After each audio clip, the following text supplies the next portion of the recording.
안녕하세요. 저는 경기도 성남에 사는 30대 중반 워킹맘입니다. 저는 매일 이곳에 들려 사연들을 듣는 재미로 하루를 마무리하고 있는 게 낙인데요. 이제 곧 초등학생 되는 개구장이 아들과 둘이 사는 바람에 퇴근 후에는 정신없이 보내지만 마무리하는 늦은 시간은 늘 혼자 다른 분들의 사연을 듣고 여러 가지 생각에 잠기곤 합니다. 저 역시 나름 힘들었던 시간이 있었던 사람이라 다른 분들 사연에 유독 공감을 하는 편이에요. 그래서 용기를 내어 저의 이야기도 한번 해보려고 이렇게 사연을 보냈습니다. 저는 친정을 이용하고 무시하는 남편과 만만치 않은 시어머니를 겪고 학을 떼고 2년 전 이혼을 했거든요. 결혼은 둘만 좋다고 하는 게 아니라 온 가족을 다 봐야 한다는 말 많이 들어보셨죠? 저도 결혼하기 전에 참 많이 들었습니다. 저는 한 번의 이혼을 통해 저 말이 의미하는 바를 뼈저리게 느꼈어요. 결혼을 한 배우자는 물론 그 가족의 어떤 사람이냐가 결혼 이후의 삶을 좌우한다는 것을 말입니다. 전 남편과 결혼하지 않았다면 우리 엄마는 물론 동생에게도 상처를 주지 않았을 텐데 참 마음이 아픕니다. 하지만 속 시원하게 저 무시하는 남편을 혼내준 걸로 잃어버린 저의 시간을 나름 위로받고 있어요. 동생은 저 이혼한 직후 바로 결혼을 했는데 이혼한 저를 보면서 참 마음 아파했습니다. 언니, 언니가 힘든 시간 보내고 있는데 결혼하는 거 미안해. 언니랑 지훈이랑 내가 잘 챙길 테니까 혼자 됐다고 너무 걱정하지 말고 의기소침해 하지도 마. 언니가 절대 그럴 필요 없는 거 알지? 그 인간들 아마 그 동네에서 얼굴 못 들고 다닐 거야. 알만한 사람들한테는 다 소문났을걸? 네가 결혼했는데 왜 미안하니? 좋은 사람 만나서 시집 가는 거 보니까 언니가 얼마나 기분 좋은지 몰라. 언니 걱정은 하지도 마. 이혼 안 하고 지훈 아빠랑 같이 살았으면 지금 너 이렇게 웃으면서 축하 못 해줬을 수도 있어. 그건 네가 더 잘 알지? 그 인간이 우리 가족들하고 나 이간질 시키고 못 보게 할 수도 있었잖아. 내 걱정하지 말고 행복하게만 살아. 너는 언니처럼 이혼하지 말고. 언니, 요즘 세상에 이혼 같은 거 흠도 아니야. 나도 살다가 아니다 싶으면 이혼할 수도 있는 거지. 어쨌든 언니가 지금은 편해 보여서 다행이다. 동생이 저를 이혼을 도와줬다는 말이 이 경우 적당한지는 모르겠습니다만 저 이혼하면서 동생과 제부의 도움을 참 많이 받았습니다. 덕분에 지금처럼 이혼하고 나서도 아이와 사는데 큰 걱정이 없기도 하고요. 다른 부부들이 그렇듯 저 역시 결혼할 때는 남편과 이혼하게 될 줄은 몰랐습니다. 이혼하는 게 염두에 두고 결혼하는 사람은 없을 거예요. 특히 저는 남편이 저를 쫓아다니고 결혼하자고 졸랐기 때문에 더 그랬습니다. 왜 남자가 여자를 더 좋아해야 결혼 생활이 편하다고 흔히 하는 말이 있죠? 하지만 제가 살아보니까 그 말도 정답은 아닙니다. 결혼이라는 단어 자체가 무슨 요물이라도 되는지, 왜 남자들은 결혼하면 태도가 변하는 걸까요? 결혼 전에는 우리 친정엄마에게도 잘하겠다고 하고 동생에게도 오빠 노릇을 하겠다던 사람이 막상 결혼하고 나서는 본인 식구들만 챙기고 친정에서 뭐 빼먹을 게 없는지만 고민하는 거 보고 날이 갈수록 실망만 더 커졌습니다. 그러다가 결정적으로 본인이 저로 하여금 이혼을 마음먹게 하는 사고를 치더라고요. 결혼하기 전 상황을 말씀드리면 일단은 제가 전 남편에게 아쉬울 게 전혀 없었습니다. 저는 결혼 전부터 이곳 성남에서 엄마가 하시던 뜨개 공방을 이어받아 같이 운영하고 있었는데요. 오프라인 매장에서 클래스도 하고 판매도 하기 때문에 직원도 쓸 정도로 잘 되는 편이에요. 워낙 엄마가 오래 운영하셨고 제가 20대부터 같이 운영하면서 시대에 맞게 온라인도 겸하면서 워낙 매출이 많이 올랐습니다. 고등학교 때 아빠가 갑작스레 돌아가시고 소규모로 시작한 엄마 사업이지만 솜씨 있는 엄마 덕에 경제적으로 윤택하게 자란 편이에요. 제 여동생도 마찬가지고요. 남편은 성격이 꽤나 남자답고 마초 기질이 있는 사람이에요. 저는 말수가 적고 조용한 편이고요. 연애도 본인이 주도했고 저를 많이 좋아한다고 결혼 밀어붙였고요. 그 사람과 저는 한 동네에서 결혼 전부터 얼굴만 알던 사람입니다. 동네 중매쟁이 아줌마가 남편과 저를 소개했는데 정신 차려보니까 결혼까지 하게 되었네요. 시댁 역시 같은 동네이고 친정집과 멀지 않은 거리이긴 합니다. 남편은 연애 1년이 채 안 되었을 때부터 강하게 결혼을 졸랐고 친정집에 찾아와 결혼 허락을 해달라고 엄마를 설득하던 사람입니다. 장모님, 저 딱 보면 모르시겠어요? 제가 세영이 고생시킬 놈으로 보이시냐고요. 저 이래봬도 사업하는 사람입니다. 물론 세영이도 능력 있는 거 알아요. 그래서 제가 장모님 귀한 큰딸을 공주처럼 모시고 살겠다는 거 아닙니까? 이 집에 남자가 없으니까 너무들 겁이 많으세요. 제가 장가와서 든든하게 있을 테니까 장모님은 앞으로 아무 걱정 안 하셔도 됩니다. 결혼 허락만 해주세요. 제가 진짜 잘하겠습니다. 아이고, 이 사람. 자네는 결혼을 뭐 이렇게 번개불에 콩 볶아 먹듯이 급하게 하려고 하나? 이렇게 밀어붙인다고 될 일이 아니야. 양가 어른들도 만나봐야 하고 자네 집안 어른들도 우리 세영이를 봐야 하는 거 아닌가? 엄마는 남편이 남자답긴 하지만 성격이 다소 불같기도 하고 시댁 경제 사정이 우리처럼 여유롭지 않다는 걸 아셨기 때문에 걱정을 많이 하셨습니다. 그렇지만 제가 만나는 사람이라 반대는 안 하셨어요. 오히려 엄마보다 동생이 예비 형부를 너무 싫어했습니다. 동생은 남편이 허세가 있다며 처음 봤을 때부터 싫다고 대놓고 말했어요. 언니, 예비 형부 말이야. 언니는 대체 어디가 좋은 거야? 같은 동네 사람인 것도 솔직히 마음에 안 들고 언니한테 하는 거 보면 진실한 모습이 없어 보여. 동네에서 작은 사업하면서 무슨 대단한 사업한다고 저러는 거 나 솔직히 마음에 안 들고 언니가 너무 아까워. 좀 시간을 두고 만나보다가 결혼해라. 나중에 후회하지 말고. 남자가 다 거기서 거기지. 언니가 남자를 안 만나본 것도 아닌데 뭐. 저만큼 나 좋다고 하는 사람은 없었어. 엄마나 우리 가족한테는 잘할 사람이야. 네가 언니를 너무 과대평가하는 거지. 누가 누굴 아깝다고 하겠어? 솔직히 언니가 당연히 아까운 거 아니야? 언니, 내가 사람 많이 상대하는 직업이라 사람 보는 눈 좀 있는 거 알지? 그냥 언니가 마음고생할 일이 보여서 그래. 그때는 동생이 언니를 너무 과대평가하는 거라고 웃고 넘어갔습니다. 하지만 동생은 제법 남편을 진지하게 싫어했어요. 대놓고 결혼하지 말라고 하고 집에 온 남편에게 싫은 소리도 하곤 했어요. 그렇다 보니 남편과 제 동생은 결혼하고 나서도 살짝 관계가 껄끄러웠습니다. 남편도 처제를 불편해했고 동생은 남편을 싫어했으니까요. 친정엄마는 은근히 집안 차이가 많이 난다며 걱정을 하셨는데요. 남편이 친정으로 몇 번을 찾아와서 어찌나 자신만만하게 말을 잘했는지 엄마도 결국 딸이 결혼하겠다니까 어쩔 수 없이 허락해 주시더라고요. 그래, 내가 사위 욕심 내봤자 뭐 얼마나 대단한 사람을 보겠니. 제일 중요한 거 너 좋다는 사람 아니겠어? 내가 듣기로는 그 집안도 고생 많이 하고 지금 와서 자리 잡은 거라더라. 네 신랑 어려서부터 고생하면서 자랐으니 생활력은 좋겠지. 남자다운 것도 마음에 들고 네가 좋다니까 결혼은 허락해야지 어쩌겠니. 그쪽 집안에서 뭐 얼마나 보태줄 수 있겠니?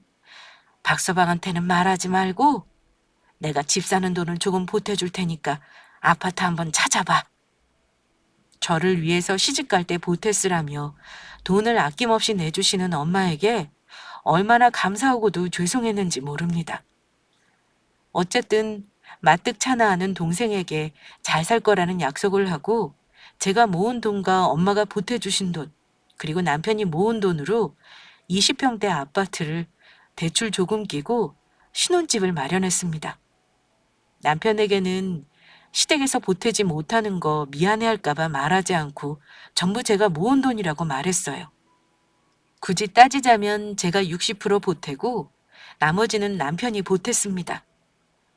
결혼 비용은 반반으로 했고 집 담보대출은 제 명의로 실행해서 같이 내는 생활비로 충당했어요.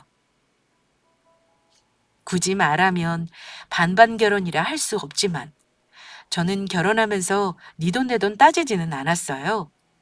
결혼해서 잘 사는 게 중요하다고 생각했거든요.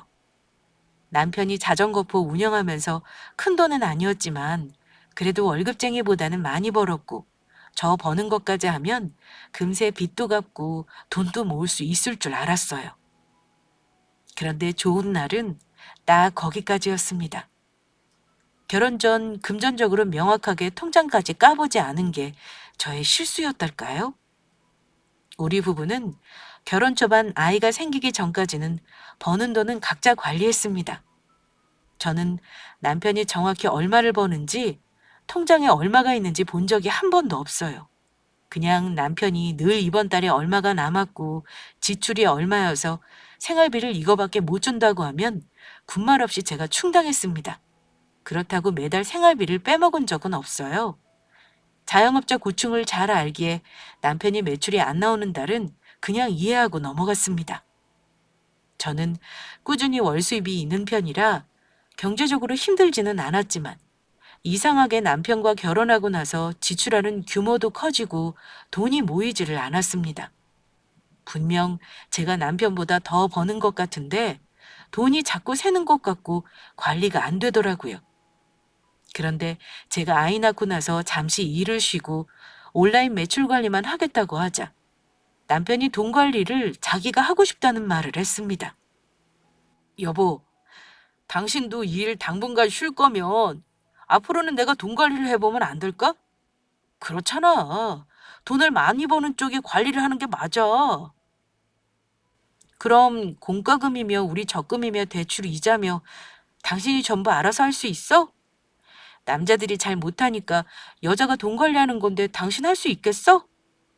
지금처럼 각자 내고 돈도 모으는 게 나을 것 같은데? 내가 해보다가 영 시원찮은 것 같으면 당신한테 다시 넘기면 되는 거지. 뭐가 걱정이야? 나 다음 달부터는 옆상가도 한 칸 더 임대하기로 했어. 돈 들어갈 일도 많은데 이참에 내가 규모 있게 잘 운영해 볼게. 내가 돈 열심히 모아서 수시로 얼마인지 당신한테 확인시켜주면 되는 거잖아. 나 경제관념 하나는 명확한 사람이야. 어릴 때 우리 집이 좀 가난했거든? 당신은 모르겠지만 내가 돈에 대한 집착도 좀 있어. 절대 허튼 곳에 돈 쓸 일 없으니까 한 번만 믿고 맡겨줘. 좋아. 대신 나한테 한 약속 꼭 지켜야 해. 부부 사이에 믿음이 제일 중요한 거 알지? 특히 돈 문제는 서로 말 안 하고 속이는 일 없기다. 걱정 마. 내가 매달 당신한테 우리 생활비 쓰고 나가는 거 다 보여주고 저축액도 확인시켜 줄 테니까.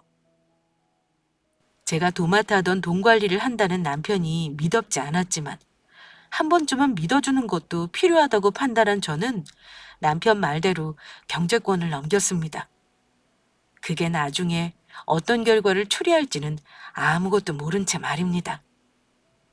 남편의 말대로라면 어릴 적 힘들게 산 경험 때문에 경제관념이 명확하고 돈도 더 아낄 줄 알아야 하는 거겠죠. 그런데 정확히 남편이 경제권을 가져간 이후부터 자꾸 실망을 하게 되는 일이 생겼습니다. 어릴 때부터 가난하게 살았으면 왠지 더 아껴 쓰면서 살 것 같잖아요.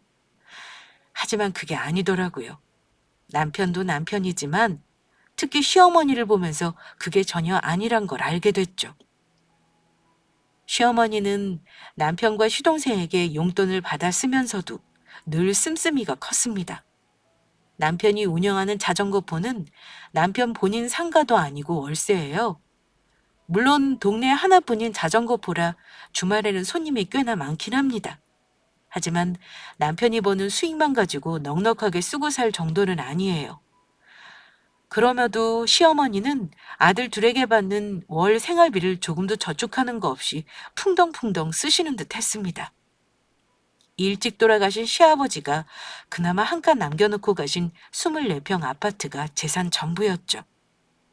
그나마 그거 하나라도 있는 게 다행이라면 다행이었습니다.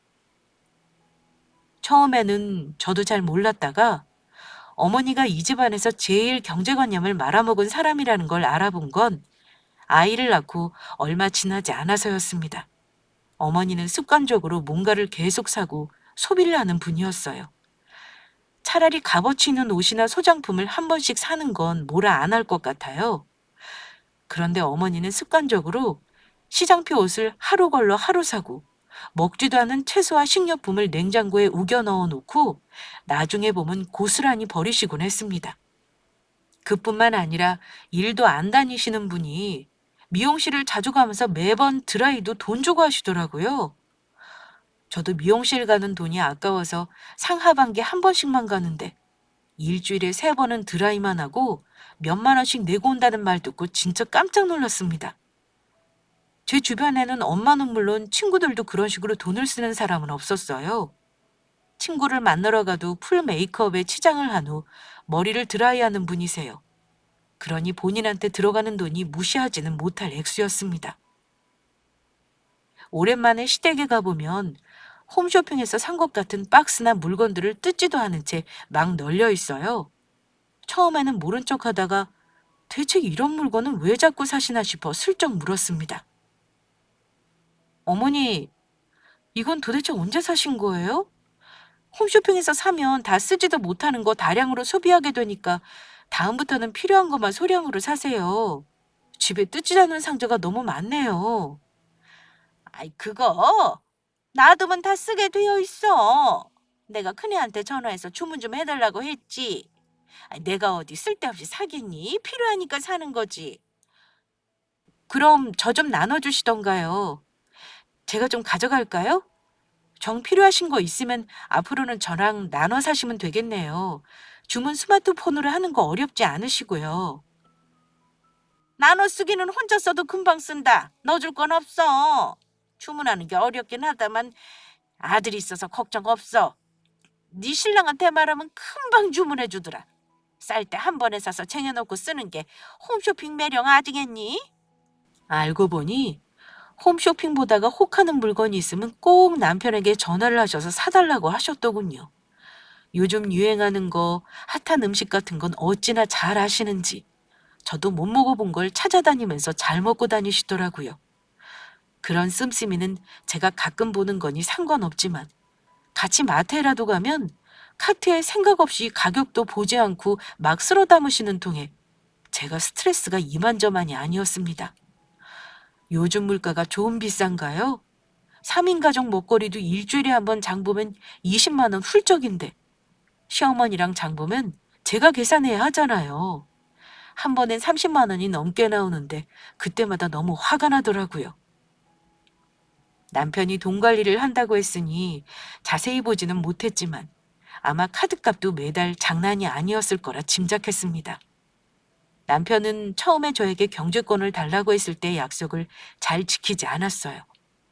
처음 몇 달은 어디에 적금을 넣고 있고 돈을 이만큼 썼다는 걸 잘 확인시켜줬지만 점차 제가 말하지 않으면 먼저 보여주지 않을 만큼 흐지부지한 태도를 보였습니다.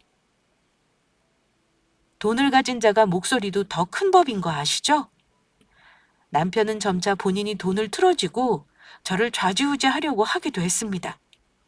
본인이나 시어머니가 쓰는 돈은 물 쓰듯이 아까운 줄 모르고 쓰면서 저와 아이가 쓰는 생활비를 아까워하기도 했어요. 어이없게도 본인 엄마가 불쌍하다는 말을 시시때때로 하면서 본인이 하고 싶은 효도를 다 하고 산 게 우리 남편입니다. 우리 엄마 진짜 불쌍한 분이야. 아버지 돌아가시고 힘들게 돈 버셔서 우리 뒷바라지만 하셨거든. 나 사업자금 대주시느라 노후자금도 다 쓰시고. 그러니까 내가 엄마 용돈을 꼬박꼬박 드리는 거야. 당신은 내가 우리 엄마한테 잘해드린다고 해서 절대 불만 가지면 안 된다. 나는 불만 없어. 내가 그렇게 속 좁은 며느리인 것 같아? 어쨌든 당신이 감당할 수 있으니까 어머니 용돈도 드리고 내 생활비도 주는 거잖아. 당신이 알아서 하겠다고 약속했으니까 알아서 해. 그나저나 내가 조금만 더 능력이 있었으면 우리 어머니 좋은 집에 살게 해드리고 차도 한 대 뽑아드릴 텐데. 이놈의 사업은 매달 들어가는 돈이 왜 이렇게 많은 거야? 암튼 당신이 이해해준다니 고맙네. 남편은 엄마를 모시고 한 번도 해외여행을 못 가봤다며 상하반기로 일본이나 태국도 모시고 다녀오라더라고요. 저에게 같이 가자고 하는 거 빈말인 줄 알긴 했습니다만 저는 어머니 모시고 여행 갈 자신은 없어서 남편에게 늘 양보했습니다. 어쨌든 남편이 매달 돈을 펑펑 쓰는 거 보고 저는 본능적으로 불안한 마음이 들기 시작했습니다. 통장 보여달라고 하면 이 핑계 저 핑계를 대며 보여주지 않으려 했고 카드 내역을 보자고 하면 한숨을 쉬며 자기는 못 믿냐며 적반하장으로 화를 냈어요. 저는 남편 태도가 영 석연찮게 느껴졌습니다. 그러다가 저의 분노를 일으킨 결정적인 사건이 일어났습니다. 황당하게도 남편과의 결혼 생활을 정리하려고 마음먹은 사건은 친정동생이 결혼할 사람을 소개한 일이 계기가 되었어요. 제가 결혼해서 4년째 되는 해, 딱 30이 된 동생이 친정동생이 무려 7년을 만난 남자친구와 결혼을 하겠다며 선언했는데요. 정식으로 친정에 인사를 오겠다는 소식에 우리 부부와 아이도 친정에 갔어요.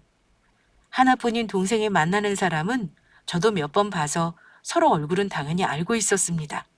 저 결혼할 때도 왔었고요. 그런데 시간이 이리 훌쩍 흘러 결혼을 하겠다고 하니까 참 기분이 묘하더라고요.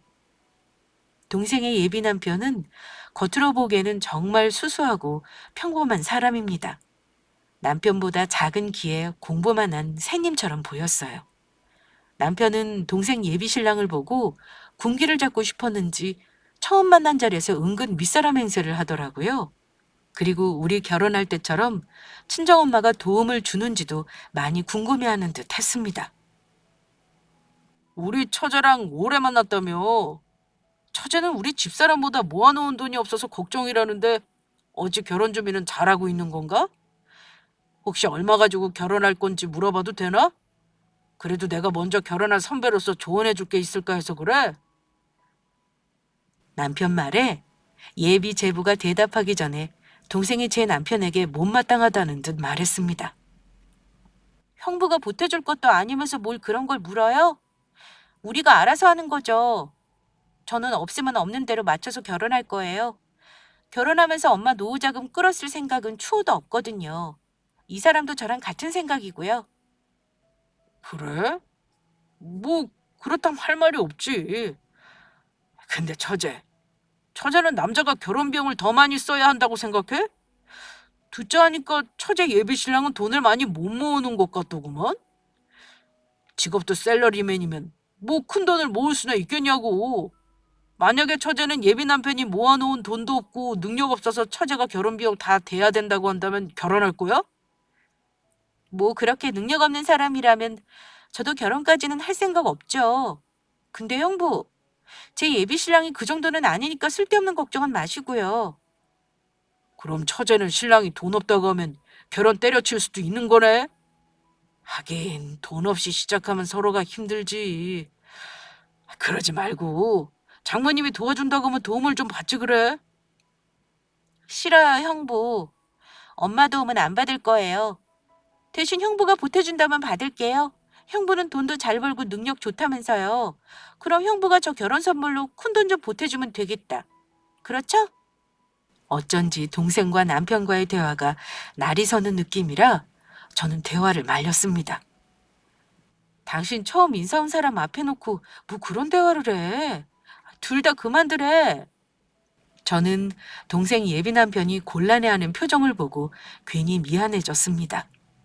남편과 동생은 워낙 결혼 전부터 껄끄러웠지만 그날은 유독 둘이 왜 그랬는지 모를 일입니다. 어쨌든 동생은 결혼하면서 엄마 도움을 받지 않고 둘이 알아서 하겠다는 입장이었는데 딸 결혼시키는 엄마 입장에서는 그게 어디 쉽나요? 여유가 되면 당연히 두 사람 살림 보태주고 싶은 게 당연한 거죠. 하지만 동생은 결혼할 때까지 엄마 등골 빼먹고 싶지 않다며 월세방에서 시작해도 둘의 힘으로 하겠다는 고집을 부렸습니다. 사실 공기업 다니는 동생이나 동생 예비 신랑은 돈 걱정은 안 해도 될 만큼 앞날이 창창했습니다만 엄마는 혼수라도 넉넉히 마련해주고 싶어 하셨습니다. 동생 예비 남편이 인사하고 나서 엄마가 동생 없을 때 우리 부부에게 부탁을 하시더라고요. 수희가 내가 보태주는 돈을 안 받겠다니까 어쩌겠니? 억지로 돈을 쥐어줄 수도 없고. 그래서 말인데 내가 우리 수희 혼수할 돈을 니들한테 줄 테니까 그 돈으로 네 동생 결혼 준비하는 거 짬짬이 도와주면 어떨까 해. 내가 주는 건 안 받아도 니들 부부가 도와주는 건 받겠다고 하잖니. 기회 봐서 니들이 동생 혼수 마련하는 비용도 대주고 나는 모른 척 하마. 얼마 정도 보태줄 생각인데 엄마? 글쎄다. 예비 신랑 집에서 전세를 얻어준다고 하니까 따로 한 5천만 원은 보태주고 싶은데. 그러자 남편이 옆에서 저의 대답을 가로채더라고요. 장모님, 좋은 생각이시네요. 일단 그 돈을 저한테 주시죠. 제가 돈 관리하니까 제 통장에 넣어놓고 처제 결혼 준비하는 동안 비용 대주면 되겠네요. 박서방이 그렇게 해줄 텐가? 자네가 주는 거라고 하고 우리 막내 결혼 준비 좀 도와준다면 내가 너무 고맙겠네. 엄마, 이 사람 말대로 일단 돈 주면 우리가 잘 상의해서 결혼 준비 도울게요. 그럼 엄마도 안심이죠? 엄마는 우리 부부를 믿고 동생 결혼 준비를 도우라며 5천만 원이라는 돈을 단숨에 남편 계좌로 보내셨습니다. 남편이 보여줘서 저도 확인했고요. 남편은 동생에게 들어갈 돈임에도 엄마에게 돈을 받은 날 굉장히 들떠 보였습니다. 여보, 당신 이건 절대 다른 돈이랑 섞어 쓰면 안 되는 거 알지? 자신 없으면 그냥 나한테 붙이는 게 어때? 저는 솔직히 말해 남편이 불안하고 못 믿어왔습니다. 하지만 남편은 완강하게 제안을 거절했어요. 본인이 이참에 처제와 친해질 겸 신경을 쓰고 싶다나요? 그러기에 저도 남편을 믿어보기로 한 겁니다. 동생은 상견례 전까지 속전속결로 결혼 준비를 했어요. 남편은 때때로 동생 결혼 준비가 잘 되어 가는지 저에게 묻길래 제가 그랬습니다. 당신이 내 동생이랑 친해지고 싶다고 엄마가 준 돈 갖고 있는 거잖아. 나 통해서 묻지 말고 동생한테 직접 결혼 준비 어찌 되어 가는지 물어봐. 안 그래도 엊그제 전화통화 한 번 했지. 근데 8개월이나 뒤로 결혼 날짜를 여유롭게 잡아서 그런가. 자꾸 싸운다지 뭐야. 결혼 비용 대준다고 해도 아직 확답을 안 해주네. 뭐 처제도 생각이 있겠지. 설마 이러다가 처제 결혼 안 한다고 선언하지는 않을까? 그럼 여러 가지로 곤란한데. 저는 저대로 한동안 바빠 그 돈은 받아놓기만 하고 신경을 쓰지는 못했습니다. 얼마 뒤 엉뚱한 사건이 터지기 전까지는요. 얼마 후 저는 시댁에 갔다가 황당한 소리를 들었습니다. 글쎄, 시어머니가 차를 샀다는 겁니다. 운전도 미숙한 60대 중반의 노인네가 말입니다. 싼 차도 아니고 5천만 원이 넘는 그 당시 인기 많은 SUV를요. 설마 했지만 한두 푼도 아니고 값나가는 신차인데 남편이 저지른 건 아니겠지 애써 믿었습니다. 하지만 불길한 예감은 왜 늘 맞아떨어지는지 모를 일입니다. 차 샀다는 어머니 자랑을 듣고 온 날 남편에게 물었습니다. 당신 어머니 차 말이야. 설마 당신이 할부로 사드린 건 아니지? 도련님이랑 당신이랑 돈 같이 보탠 거야? 어머니가 저런 차를 할부로 살 신용이 있으신 것도 아니고 대체 무슨 돈으로 산 건지 물어도 돼? 그런데 남편이 너무나 천연덕스럽게 이런 대답을 했습니다. 아, 우리 엄마 차? 그게 내가 현찰로 사드린 건데. 차 할부를 매달 내려면 적은 돈이 아니잖아. 차는 여윳돈으로 무조건 대출 없이 한 방에 사는 거야. 여보, 아무리 그래도 큰 돈 쓰는 건 나랑 상의했었어야지. 당신한테 그런 큰 여윳돈이 어딨다고. 설마 우리 적금 깬 건 아니지? 걱정 마. 우리 적금은 멀쩡해. 우리 어머니 차 사실은 장모님이 주신 5천만 원으로 산 거야. 오늘 말하려고 했는데 이렇게 말할 줄은 몰랐다. 찾아보니까 왠지 그 남자놈이랑 결혼을 안 할 것 같더라. 얼마 전에 싸우기도 했다잖아. 능력 없는 남자 싫다고 한 거 보면 필시 파혼할 것 같아서 내가 그냥 찾아서 좀 썼어. 남편은 친정엄마가 동생 보태주라고 주신 돈을 날름 자기 엄마 차 사는 비용으로 써버린 겁니다. 그냥 썼다고 하면 될 것을 뭐 그리 정성 들여 변명을 하는지. 저는 너무 화가 나서 꼭지가 돌아버리겠더라고요. 그래서 남편에게 언성을 높였습니다. 당신 미친 거야? 그 돈이 어떤 돈인데 허락도 없이 당신 어머니 차를 사들여? 지금 이게 사실인 거 맞아? 당신 정말 우리 엄마가 준 돈 쓴 거냐고. 만약 정말이면 당신 진짜 나랑 갈라서 각오해라. 저는 남편이 엄마가 동생 결혼 자금으로 준 돈을 썼다는 말을 믿지 않으려 했습니다. 정말 설마 하며 으름장을 놨어요. 하지만 남편은 너무나 태연하게 당연히 본인이 쓸 수 있는 돈이라는 듯 말했습니다. 그게 저를 너무나 화나게 했어요. 당신 그 돈을 장모님이 왜 우리한테 맡겼다고 생각해? 어떻게 쓰든 우리가 알아서 하라는 거잖아. 나중에 처저 결혼할 때는 내가 돈을 쓰면 되는 거야. 그 돈 미리 당겨서 우리 어머니 차 좀 사줬기로 써니 뭐 어때서 그래? 대체 그게 무슨 괴상한 논리야? 당신 어머니 차 사주려거든. 당신이나 도련님이 사줄 일이지 왜 우리 엄마가 동생 혼수 마련해주라고 주신 돈으로 사는 건데. 개소리 작작하고 당장 그 돈 내 앞에 도로 갖다 놔. 이럴 줄 알았으면 나 당신 통장으로 돈 받으라고 안 했을 거야. 당신을 믿어서 그렇게 한 건데 이런 식으로 뒤통수를 쳐? 몰라. 지금은 달래도 못 줘. 한두 푼도 아니고 어디서 당장 가져오라는 거야. 내가 그 돈 띵겨 먹는데? 우리 엄마 평생 차 없이 다닌 게 안 돼서 처음이자 마지막으로 효도 좀 한 거야. 당신도 덕 쌓는 거라고. 장모님이 주신 돈에 네 돈 내 돈이 어딨냐? 내가 처제 결혼 비용 안 주겠다고 했어? 줄 거니까 걱정 말어. 내 동생이 이걸 하면 가만히 있을까? 엄마 도움 안 받겠다는 게 안쓰러워서 챙겨주라고 우리한테 주신 돈을 날름 당신 엄마 차를 사? 그만해. 그 돈에는 나도 지분이 있는 거야. 왜냐? 당신이랑 나 결혼할 때 기억 안 나? 우리도 장모한테 돈 한 푼 받은 거 없잖아. 내가 많이 보태지 않았으니 할 말은 없지만 어쨌든 처제는 5천만 원이나 도와주시는 거잖아. 우리는 도와주시지 않았으니 우리도 어머니 말하면 장모가 주신 돈만큼 달라고 할 수 있다 이거야. 뭐? 아이고 이 인간아. 말이나 못하면 믿지라도 않지. 그딴 개논리 갖다 집어치워. 그 돈 당장 다음 주까지 가져와. 안 그러면 당신이랑 나 부부 사이도 끝인 줄 알아. 저는 뻔뻔한 남편을 두고 집을 나와 친정으로 향했습니다. 엄마가 주신 돈에 집은 운운하는 거 보고 요즘 말로 정뚝떨이었습니다. 이 인간을 믿고 내 인생을 어찌 맡기나 싶어 절망스럽고 괴로웠어요. 그냥 넘길 수만은 없는 일이라 욕먹을 각오하고 일단 동생에게 먼저 털어놓았습니다.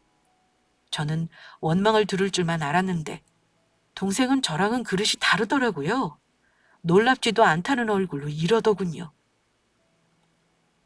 엄마도 참. 내가 엄마 도움 안 받겠다고 했는데 왜 굳이 그 돈을 형부한테 줬대.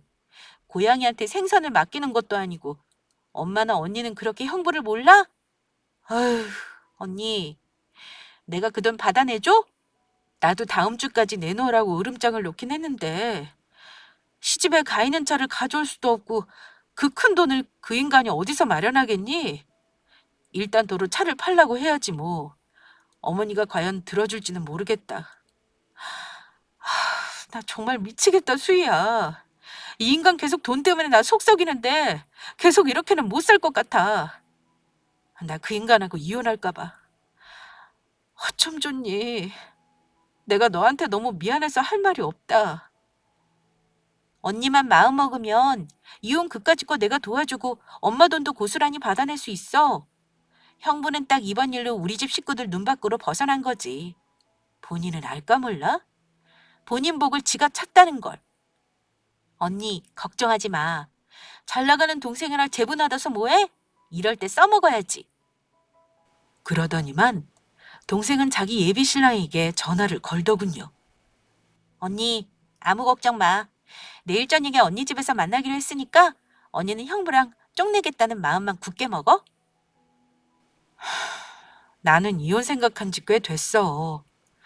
이번 일로 완전히 확신이 생긴 거고. 근데 내일 제보가 와서 뭘 할 건데 본인 일도 바쁠 텐데 나는 내일로 니들한테 부담 주기 싫단 말이야. 부담이라니. 이런 게 변호사가 할 일이지.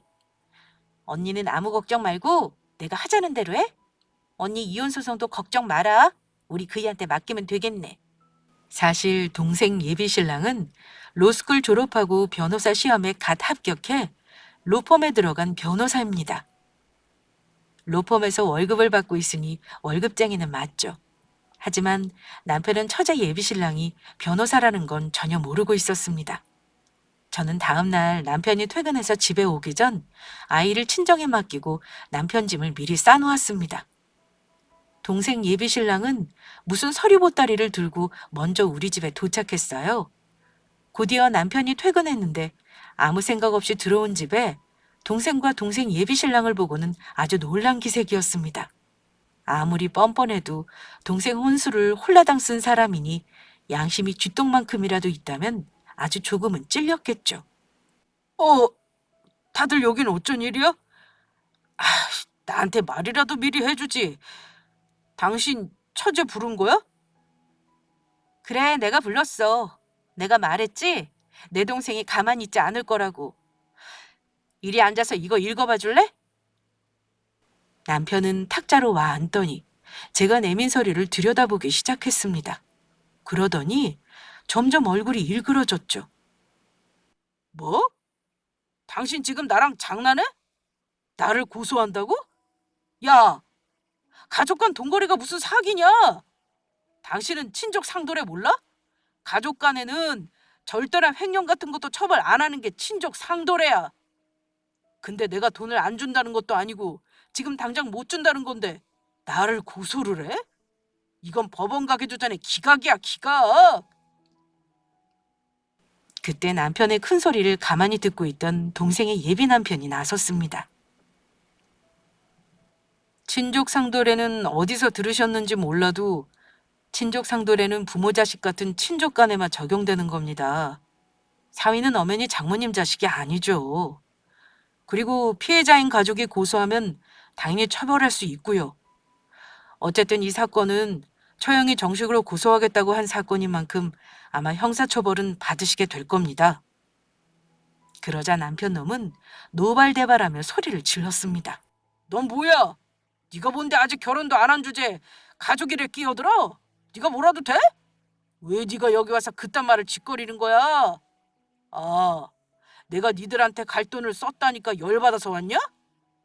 그러자 동생 예비 남편은 길길이 뛰는 남편놈에게 가슴팍에 명함을 꺼내 전달했습니다. 건네받은 명함을 들여다보는 남편은 얼굴이 하얗게 질리더라고요. 뭐, 형제로 본 변호사? 자네가 변호사였어? 월급쟁이라더니 변호사였다고? 참, 제가 실례를 했네요. 지난번에 제가 회사를 다닌다고만 해서 무슨 일을 하는지 아마 모르셨을 겁니다. 저 강남 형제 로펌에서 일하는 변호사입니다. 이런 사건이 때때로 있는 일이라 저는 놀랍지도 않네요. 처형이 이혼 소송도 같이 의뢰하셨는데 아마 같이 진행하게 될 겁니다.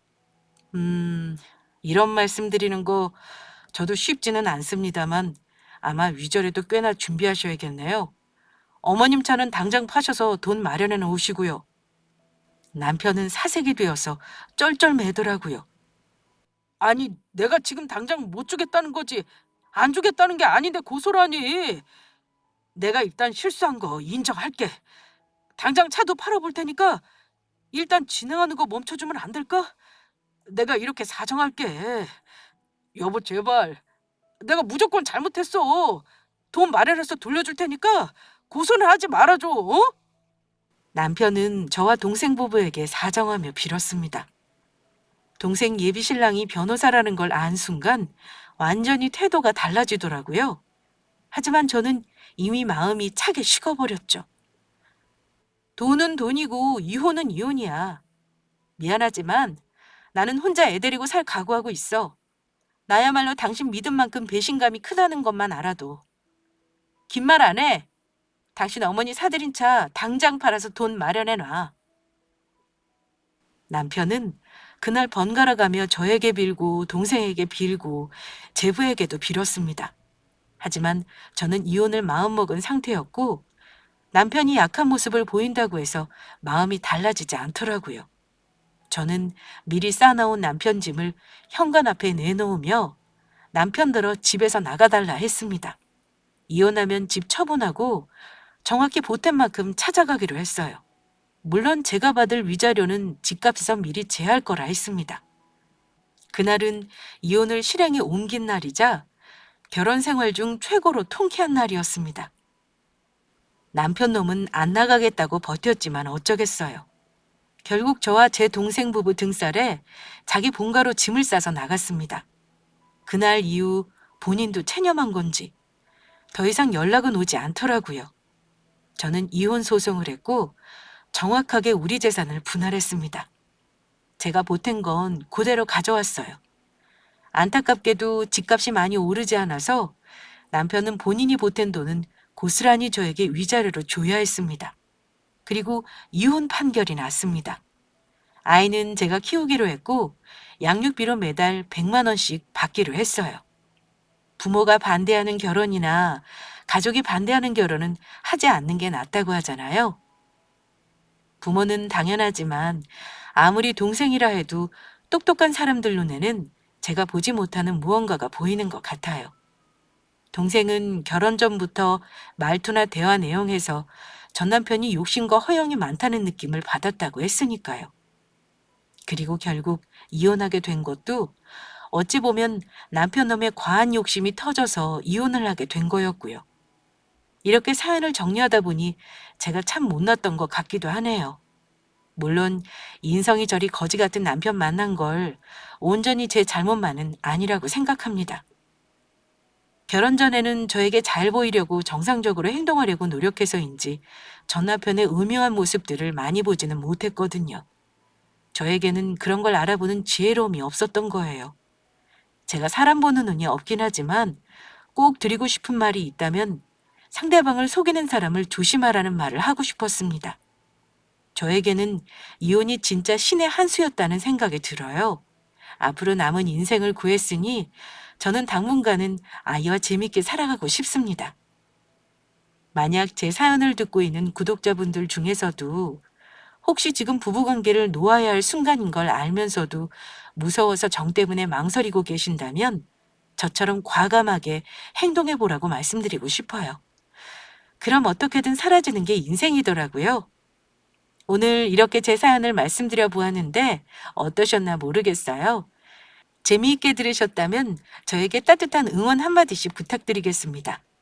언제나 여러분의 삶을 온전히 살아가시길 바라며 이만 사연 마치겠습니다. 들어주셔서 정말 감사합니다.